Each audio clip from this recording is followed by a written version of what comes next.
Welcome to the Chew on This podcast.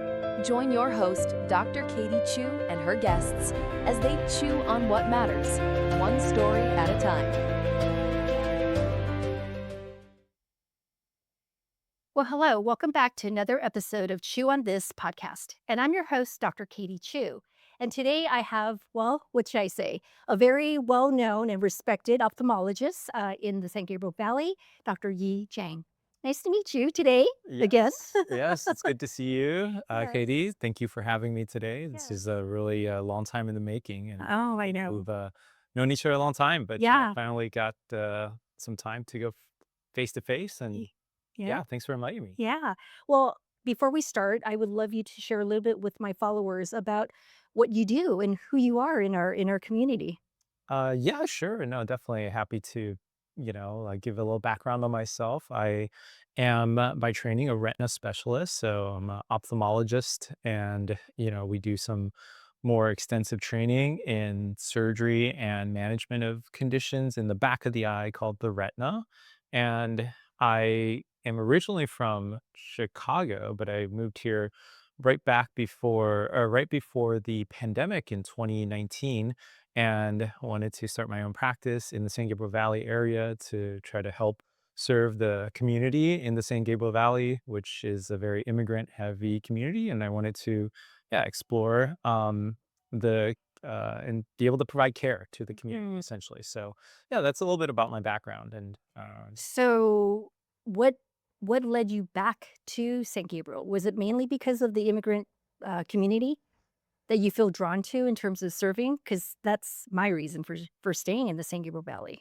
Yeah, absolutely. I think that is the most compelling reason that drew me here. I grew up in Chicago. Obviously, it was a different demographic, a lot of very diverse too. Chicago is a great city.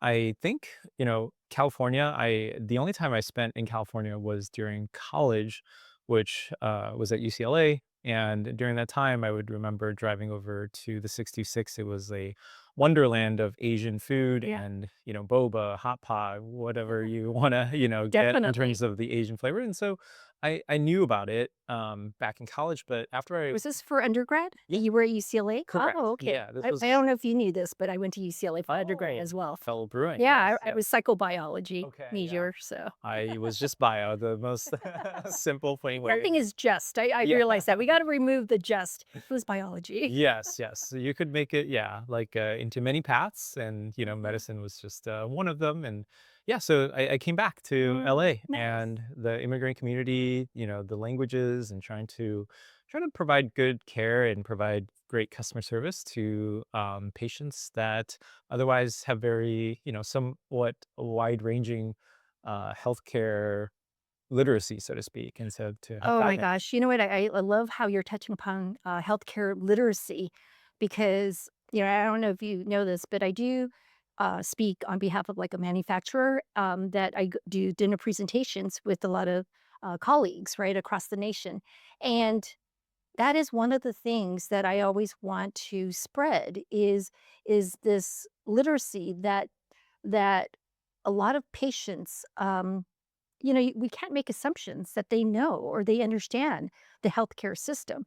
And especially when we are serving an immigrant community, what does an immigrant mean? It means this is somebody that has left their own country to pursue something, better for themselves, or most likely it's for their next generation, their children, and that's why they come over. But in most of the countries that they come over, they do lack healthcare system in the way that we know, in the US. And so I try to instill that with every exam that I do. When I have that moment in the exam room with my patient, I am educating them about the importance of healthcare. And it's not just their body, but it's like they need to understand that their eyes are not just meant for, wearing glasses or whatever. There's a health component to it. And that these annual exams are so important, right? And so, but you're at the other level of where, when we are taking care of a patient for their visual needs, I mean, you're on the end of where you're saving people's visions. And that is so it is very heroic. in my opinion. Well, yeah, no, thank you. Those I know I are see you're blushing right now, but yes, those are very kind words. I am but it is what you do. Think about it, yeah. right? I would say the retina usually being more of a specialty or like I guess a tertiary level of referral for most patients that come see me. A lot of them already have seen multiple layers of eye care professionals that have screened and diagnosed various conditions and either want a second opinion, which sometimes has a lot of anxiety built up on the behalf of the patient when they come to see me, but also they oftentimes already have vision loss that either one or two doctors have already said that they need a higher level of care. So, Mhm. yeah, I think, in many ways, I am already trying to like allay their fears and like concerns about having permanent vision loss and trying to do the best I can to try to either save as much vision as possible or to heal them. And it is a very part of the job, I guess, is really to console patients and to explain to them, yes, definitely the healthcare part as we talked about, but also the, risk and benefits and alternatives that I don't think a lot of them really understand. And, we can dive into how things have changed now with AI a little bit, but I think, in general, before there was a lot of information on the internet that is either in different languages and not easily translated. But it's been a really challenge, but also a great privilege to do that Yeah. last couple of years. Well, and I think, when you talk about like, well, when you mentioned AI, I was thinking more like AI translator for a lot of these patients, right? But because a lot of times both you and I can speak, more than one language, speaking to a patient in their own dialect is very, very, how should I say it? It really helps the patient feel like they can trust us. Just as simple as that, speaking in their language. I don't know if you feel that way.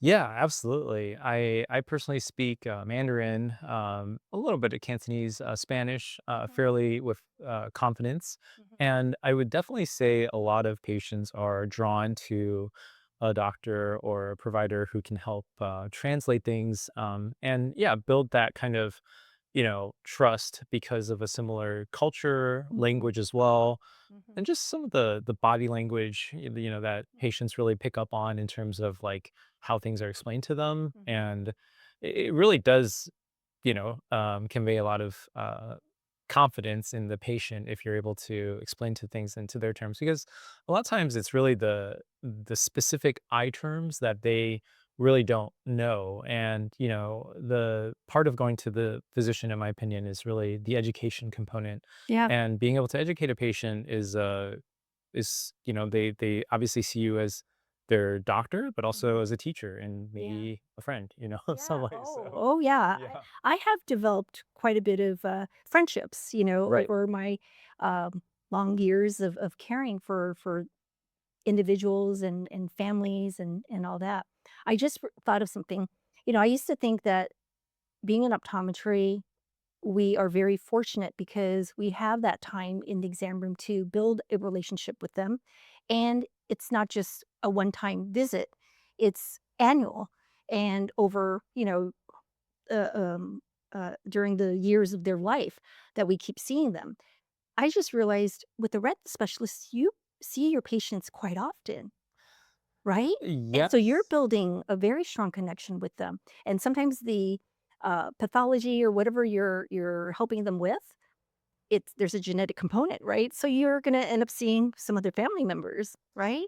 Yeah, absolutely. That's a great point. I mean, I see a lot more of my patients than I see my parents, in terms of number of times a year and, Yeah. and other my friends obviously too. And so with these retinal treatments, they're oftentimes on a monthly basis and Yeah. every other month or so Yeah. at least. And so, yeah, I mean, And they're loyal. and they're loyal Yeah. and they come back if you provide, good experience for them and you Yeah. provide good service and care. Yeah. And, I've met a lot of obviously, like, a lot of the patients are older, so they bring in their family members, and I've seen many of their family members for some of these patients. And it's like a privilege to be exposed to, their personal lives in many Mhm. ways. And yeah, I think I do see a lot. I have formed very close relationships. I've seen some patients through both their good times and their bad times Yeah. and through Yeah. health and ailments. And I think ultimately want to advocate for them. And I think that long-term relationship really helps to be able to learn about them, to be able to help guide them. Yeah, yeah. Well, are you ready to start our format? Yeah, yeah, Okay, I I've was kind of heard about updating. this. Yes. So I think I passed you the Yes. soft shoes. And so those are the questions on life that are going to be a little bit easier to answer. And then I'm holding the hard questions to life in this bag. So you're going to go ahead and pull a question out of that bag. I don't even know what the question is. So you're going to pull it out All and right. read it out loud. Sounds good. And then we'll see which one of us wants to tackle it. Let's take a look. Yeah, it's like a fortune. It's a fortune cookie. Yes. Ah, I never. All right. So just pulling Yeah. this out Yes. and And all then right. you're going to read it out loud. Okay. What is something that feels like a small luxury to you? Okay. Do you know the answer? I have a couple answers, but I think am I going Well, first or do you? Yeah. let me see. I'm Yes. gonna think here. What's something that feels like a small luxury to me? Um, I'm gonna say that I actually love the airport.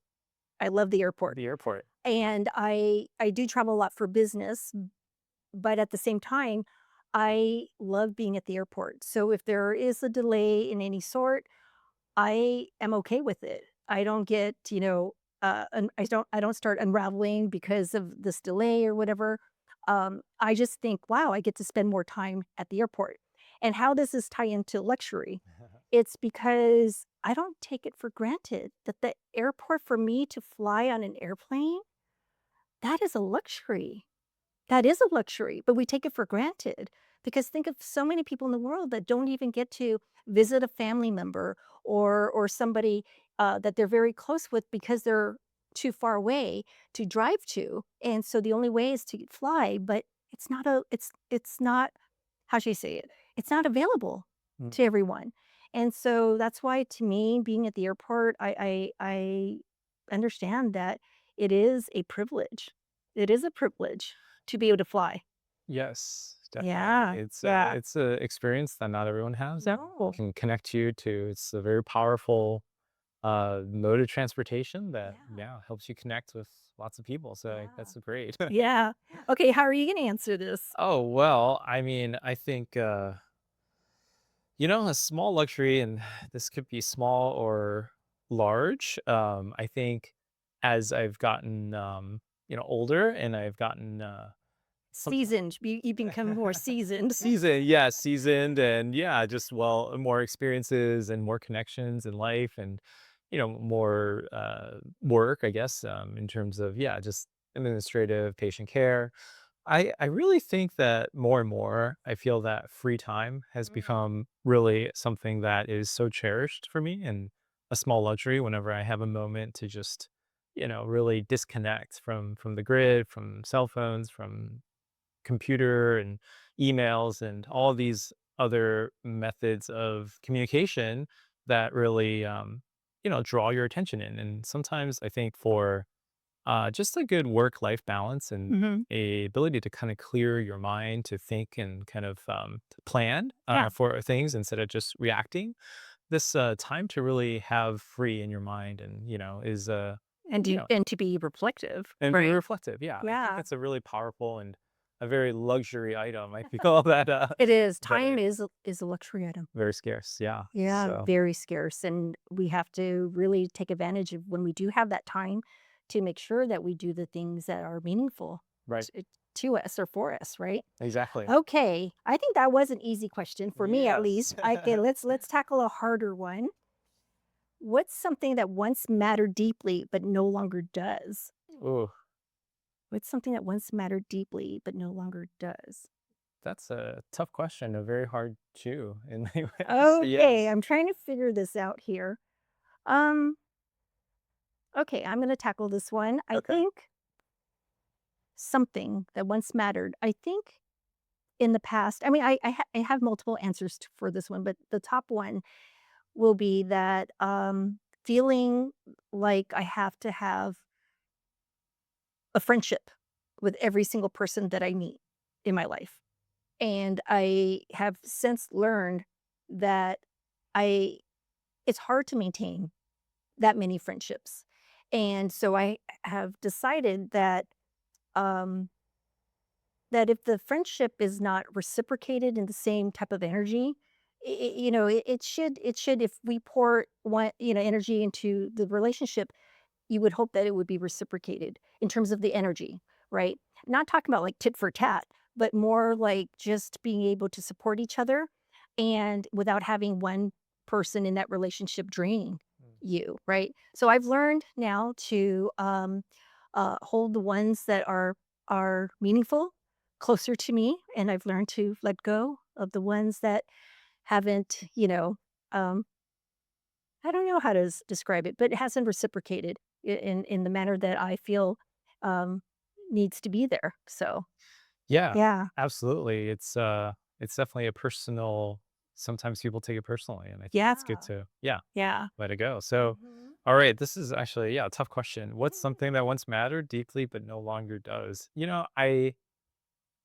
I thought about this, I think a lot of us in these professional fields that are, somewhat type A personalities, high achieving, and not saying I'm, that necessarily, but I would definitely say I am a little bit type A. And I feel like I really, like I said, as I've gotten busier with work things and personal things, like with, You've grown your portfolio of, oh, of practices, because it's offering opportunities to more patients. yeah, Yeah. yeah. And yeah, How with far that. reaching how far reaching is it? I'm sorry if you Oh, but yeah, in terms of all the different locations that you have, it expands from what part of LA County to which part? oh, I mean, I think it's Pretty much all of San Gabriel Valley? San Gabriel Valley. It's a collaboration too Mm. with other doctors, Yeah. and yeah, Yeah. that pretty much most areas of San Gabriel Valley, like a lot of this immigrant community that I told you about, Mhm. but Mhm. also a little bit further east. Okay. Yeah, so I think it's mostly LA County, but parts of Inland Empire And it's as well. expanding still, right?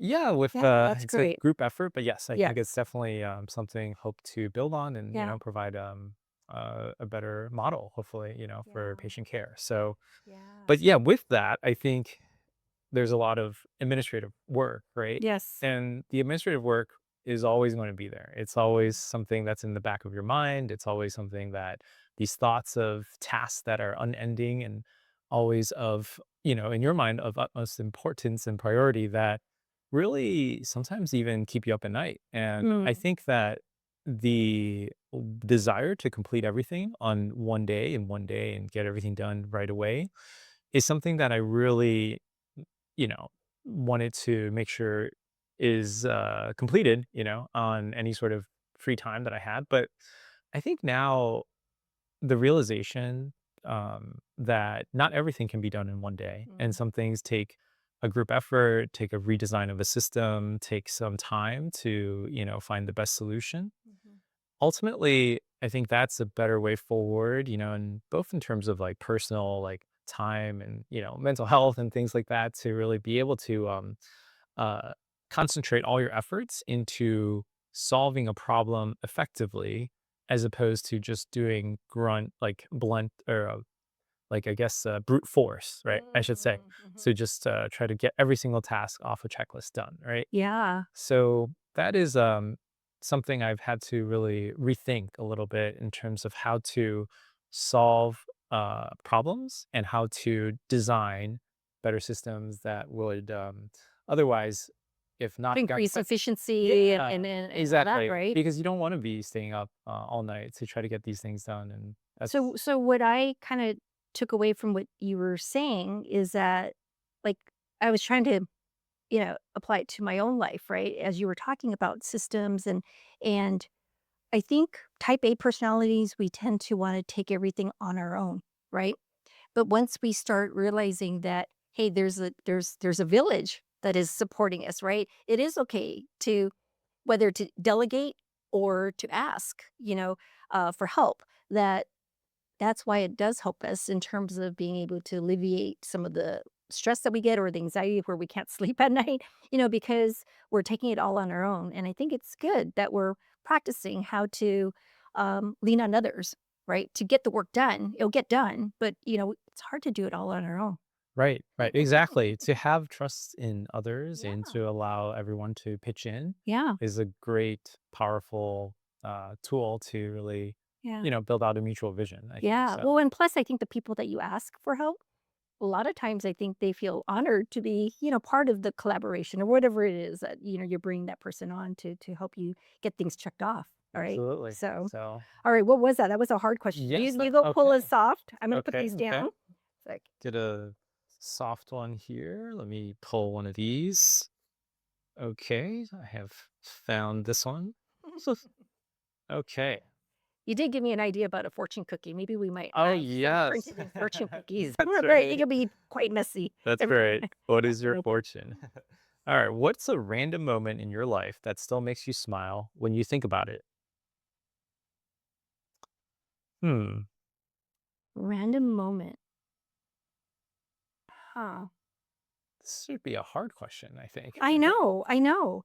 Um, yeah, I was talking to another guest where all the hard questions, he was able to answer them so quickly. And when it came to the soft questions, it was harder Yep. for him to think about it. And so I was thinking that we have this group chat just for my family.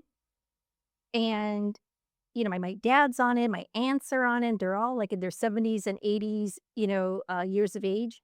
And in the group chat, sometimes they'll post these. I can't really remember the specific situations, but they'll post these comments where all of a sudden my father will interject, right? And I would just start laughing because my dad would sound so hip and so cool. Yes. And so not just a smile as I'm reading these the group chats, but it's like, yeah, I literally start laughing. I start laughing. So I wish I can think of a moment, but right now I can't. But that is something. Yeah, no, Yeah. no, that's great. I mean, anything that you yeah, feel connection with and people, I think is Yeah. very Yeah. it's very touching. And Yeah. this is a hard question. What's a random moment that still makes you smile? I mean, I think um for me, I think it's just maybe the coincidental things that you encounter in your daily life and or maybe your adventures that you've gone. I mean, Mhm. I'm personally a very big hiker and outdoor person. And I think, it's all about connections and kind of what seem like coincidences that Mm. really make me think like, oh my gosh, that is like out of this world. What are the chances that something so random can happen in a place that is so distant from your routine? Right. And so I think I just recall I had a trip um, to Chile, like Mhm.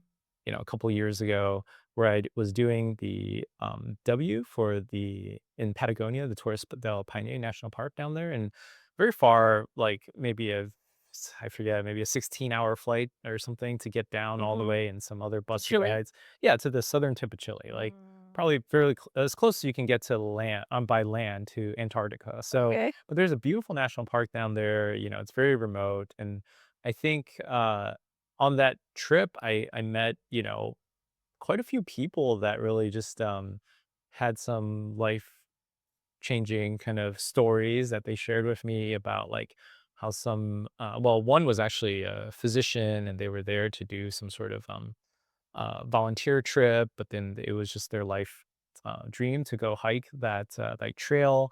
Other people were like solo adventurers, Mm. really trying to hit up like a bunch of trails, in like all across the world. And I think meeting multiple people just on your, I guess, trips and adventures, especially during travel, Yeah. is really something that just makes me smile and it really sticks with you and because it Yeah. it inspires you. And I think I that's really I was gonna ask you, how often do you really think that they were random meetings? Because as I'm getting older, I look back at my life and I realize I see it so clearly that they weren't random, that all these chance meetings were placed there for a reason, and it leads you to become who you are currently, right? And so, yeah, who knows? These people that you met, they're shaping you in some way. Yeah. right? Yeah. I mean, look, you're even bringing them up on this podcast, right? Yes. It's like Yes. it wasn't by chance, I feel like. Yeah, there's a lot of times when you meet new people, and I think it's really great to be able to meet others and have exchange perspectives on Mhm. life, and it definitely shapes you. And you're Yeah. right, it's not always random because every person you meet influences you, and Oh, 100%. there's I really do see that so clearly, at least for my life, right? yes. Okay, that was an easy one Ooh. technically, but okay, so now, well, you know what it is? I Yeah. think sometimes these easy questions, we're trying to think deeper into. I mean, if it says what's a random moment, it could have been eating ice cream yesterday, right? Well, yeah, exactly. Should have drawn something from yesterday. So, okay, what's something about you that people would only understand after spending time with you in person? What's something about you that people would only understand after spending time with you in person? Hmm. I'm going to answer this one.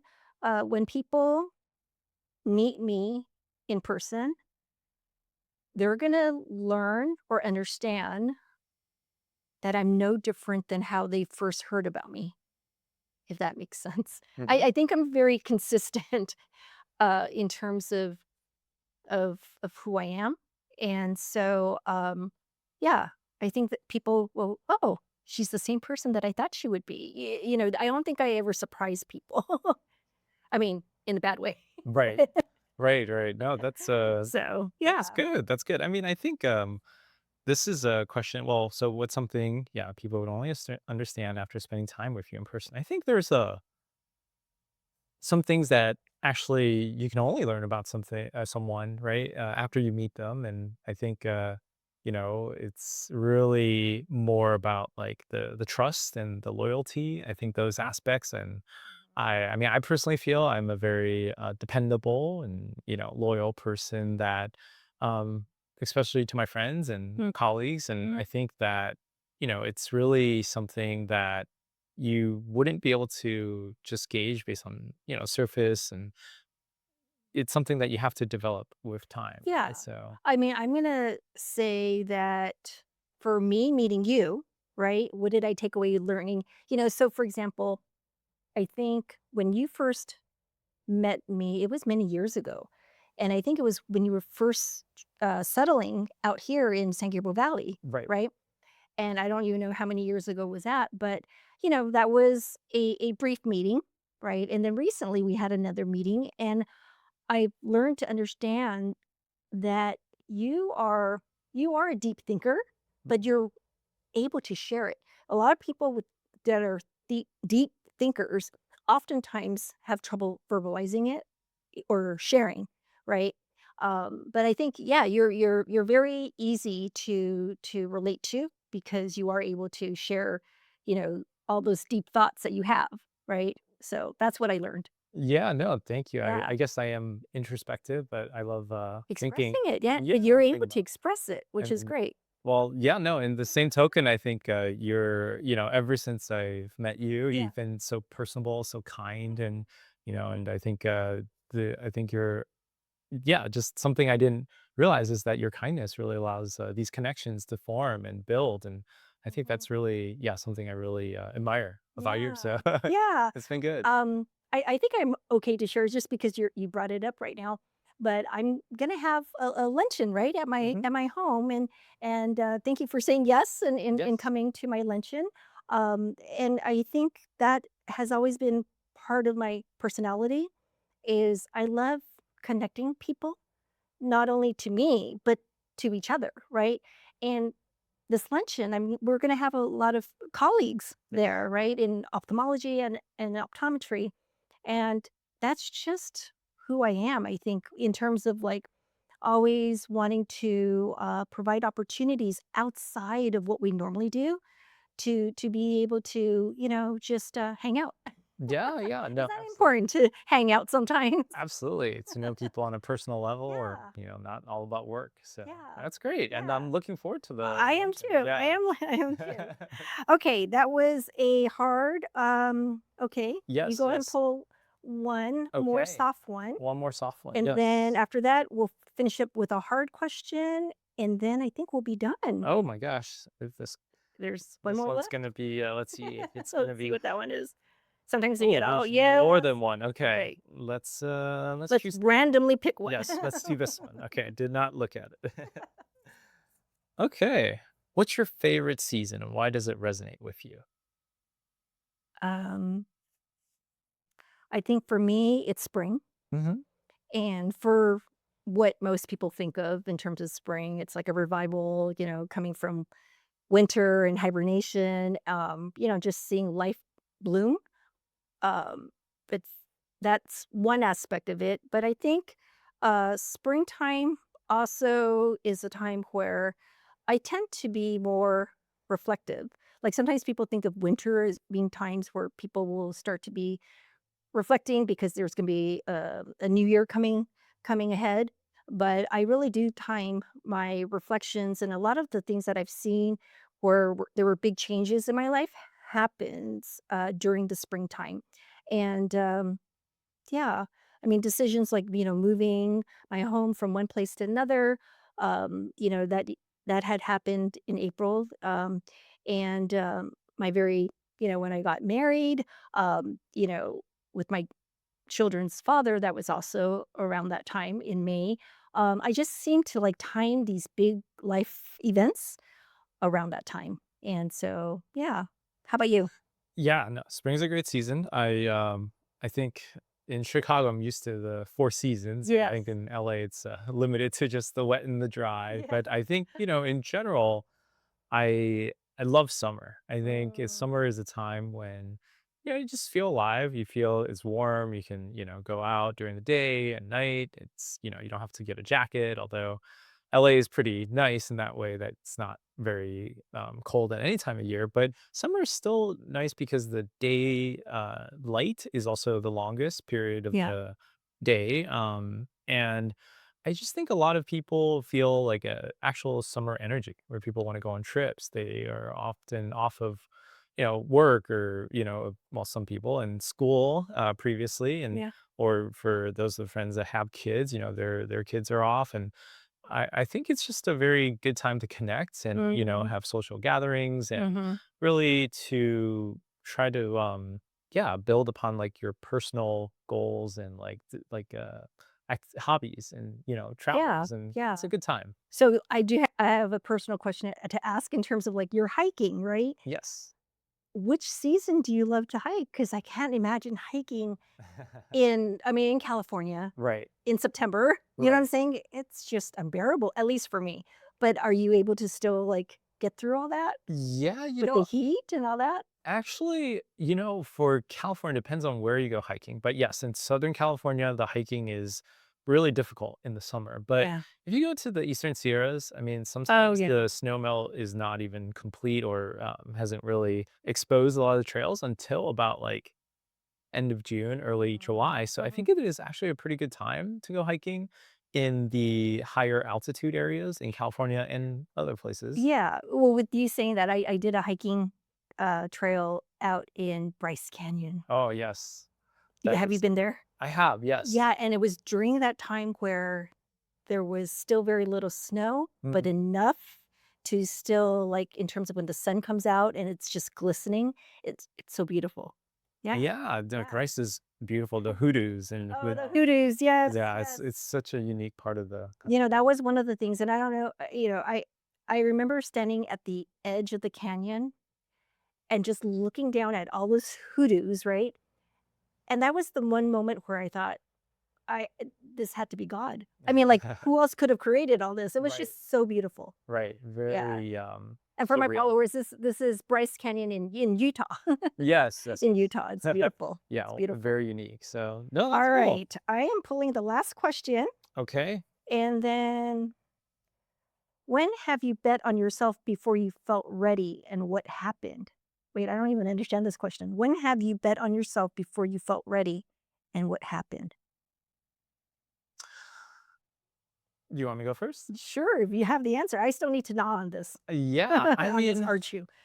I think I think I will probably, relate to this question or answer this question in regarding like about my experience starting my own practice. I think it's it was something, I was in residency for 4 years for ophthalmology, and then for vitreal retinal surgery, and Where'd you do your residency it at? was a Rush in Oh, Chicago. okay, in Chicago, okay. Yeah, all my training actually, Oh, was mostly in in Chicago. Chicago Oh, mostly. So okay.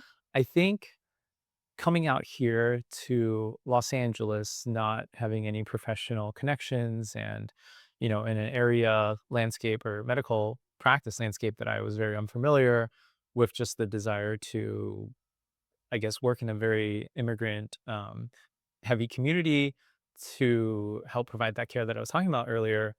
I, had some help with, like some online blogs, and one of my residency seniors, Ho-Sun Choi, who actually really pioneered a lot of the solo ophthalmology doctors that decided to start his own practice through his, websites and blogs, and, kind of laying out the groundwork before the What was his name again? Ho-Sun Choi. Oh, Yeah, he was mhm. a few years above me, and I think that really inspired me. I think I had some family members that were in the medical field that also had some experience with that, but ultimately, I didn't, right? I just was trained to be a doctor, and coming out here to build on that experience, to go out and not only be the, like, healthcare provider, but also the administrator, the marketing person, The the CEO of your own yeah. practice. So, I Yeah. think in a way, I mean, it's not a like, it's not a it's been that trail's been blazed before, like, going out to, like, build your own practice, but it's still a challenge, and I Oh, think, 100%. I mean, I'm gonna say every yeah, person that's been a trailblazer, yeah. I think they all had to start off the same way, Right, right, right? and, you never know what happens. I mean, I think, like, 6 months after I started practice, the world shut down, COVID happened, Oh, geez. and, Yeah. I couldn't go out to meet people, everyone was in masks, and all the patients really slowed down because I rely on a lot of referrals, right? Mhm. But, through that time, I think I was able to help tweak the things that could make a successful practice flourish. And, some of my best staff that I've really hired, some of which are still working with me today, were during those times when you really get to spend a lot of time, build those relationships. Yeah. And I think when you bet on yourself, and I think I encourage everyone to do so, to really believe and pursue your desires and what you see as a better vision. Mhm. I think you can't really go wrong. And I mean, from a, like, risk perspective, and sometimes it may not pan out exactly the way you want, and, just like COVID, but I think in the end, you're still going to find something that you're going to build something that you're really proud of, and Yes. you cannot go wrong with that bet in yourself. Hmm. I mean, I can answer it the same way in terms of, with my practice. I'm gonna see if I can think of another point in my life. When have you bet on yourself before you felt ready and what happened? I think there's a little bit, I'm gonna go a little bit from a different angle. Before you felt ready, I think for me, so many of the things that I have accomplished now in my life, both professionally and personally, I never felt ready. I never felt ready. And it's just, I think it was how I was taught growing up that I wasn't deserving of all these good things to happen. And so I really do believe that everything that I've accomplished, I've always had to just bet on myself and just do it because the Katie inside never felt like I was ready. And so but now I see it again, like I said, everything that has happened in my life to where I am right now, and I'm closer to 60 years old than I am to 50. And I am just pinching myself to with this realization that the last quarter of my life is the best quarter of my life, right? And so thank goodness I did bet on myself all those times in my life when I didn't feel like I was ready. And so, yeah, and so I just wanna say, if I could do it, I'm sure anyone else can do it too. When they feel like they aren't, ready for something, it's like, just go for it. Just go for it because good things will always come out of you stepping forward and trying it, right? Even if you, quote unquote, it doesn't work out the way you thought it would, there's a lesson to be learned from that. And so yeah, I always think it's good to bet on yourself, even when you feel like you're not ready. Yeah, no, absolutely. I'm so like admire all the things you've accomplished, and I think those I experiences. think you almost fell out of your chair that time when we were having lunch and I was telling you about all this stuff. You're Yeah. like, "Oh my goodness." Yeah, yeah, the children's books and little podcasts, and you're growing you're just kind of exploring all the things in life that you can really accomplish, and that's really cool. I think that's those experiences are and skills that you learn from that Yeah. are things that no one can ever take away from here, and Yeah. Yeah. it's really And I think it's because now I know that I'm ready. yes. And that's why everything is happening so quickly, like at an exponential rate, because I am confident now and I know what my worth is. Right. So, all right. I want to again thank you for being on my podcast today. I know you're a very busy physician. There's probably patients waiting for you today. And so, yeah, I want to give you a heartfelt thank you. Oh my gosh, Kitty, this is my pleasure. Thank you so much for inviting me. And, Yeah. I'm glad we got to share and connect on a deep level. And this was a long time in the making. So I'm glad we Yeah. made it Oh, happen. So, yeah. Thank you so much. yes. All Thank right. you. So, to all my followers, thank you for spending your time with us. And like I always remind you to live your life out purposefully, see things ever so clearly, and to always lead boldly. So, until next time, see you then. Bye.